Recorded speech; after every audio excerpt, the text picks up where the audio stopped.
Je vais m'intéresser aujourd'hui à une équation basique qui utilise une seule valeur absolue.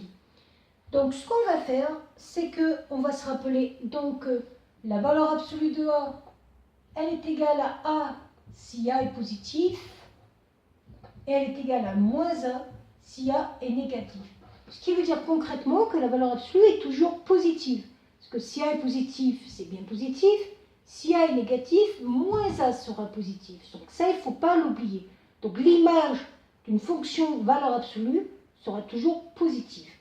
Donc vous voyez que là, il faut distinguer le cas où l'expression à l'intérieur est positive et l'expression à l'intérieur est négative. Donc pour distinguer ce cas-là, nous allons faire un tableau de signes par rapport à cette expression qui est ici une fonction affine. Donc je peux voir directement que la valeur qui annule cette fonction affine, c'est la valeur 2 que j'écris ici. On va déjà vérifier cette fonction affine si elle est croissante ou décroissante. Pour ça, je regarde le quotient devant x et moins x. C'est donc une fonction qui est décroissante. Elle va donc descendre au niveau de la courbe. Elle va passer du plus au moins. Je vous rappelle que quand l'expression est positive, la valeur absolue, c'est l'expression. Donc ici, je vais avoir 2 moins x. Lorsque l'expression est négative, la valeur absolue, c'est l'opposé de l'expression. Donc l'opposé de 2, moins 2, l'opposé de moins x, plus x.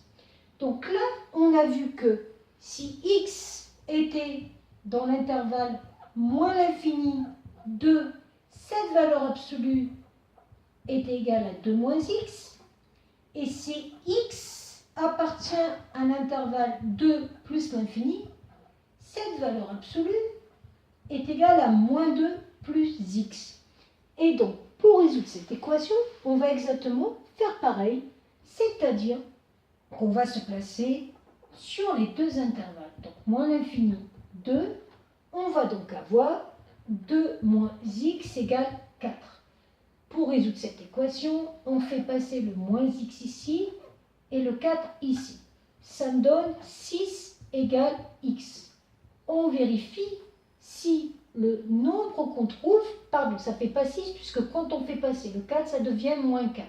Donc 2 moins 4, moins 2.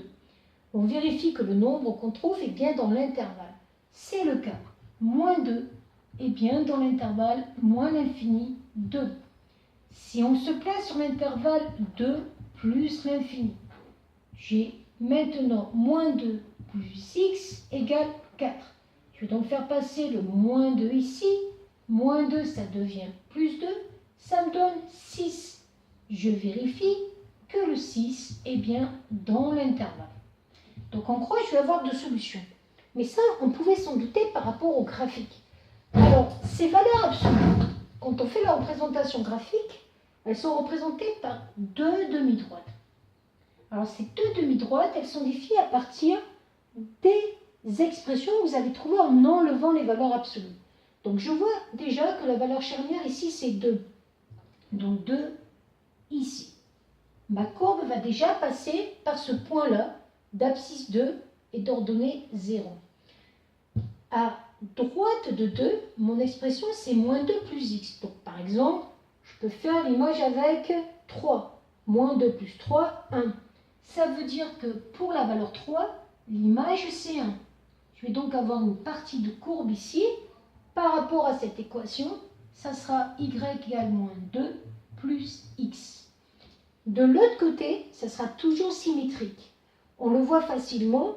Si je remplace x par 1, 2 moins 1, 1. Donc ici, je vais donc avoir ma deuxième partie de courbe dont l'équation sera 2 moins x. Ça, c'est très révélateur des valeurs absolues. Et si on me demande de trouver à quel moment c'est égal à 4, donc là, je ne peux pas l'utiliser, mais il suffirait que j'efface, mais on va le faire. Donc, si je veux égal à 4, je vais me placer à 1, 2, 3, 4 ici.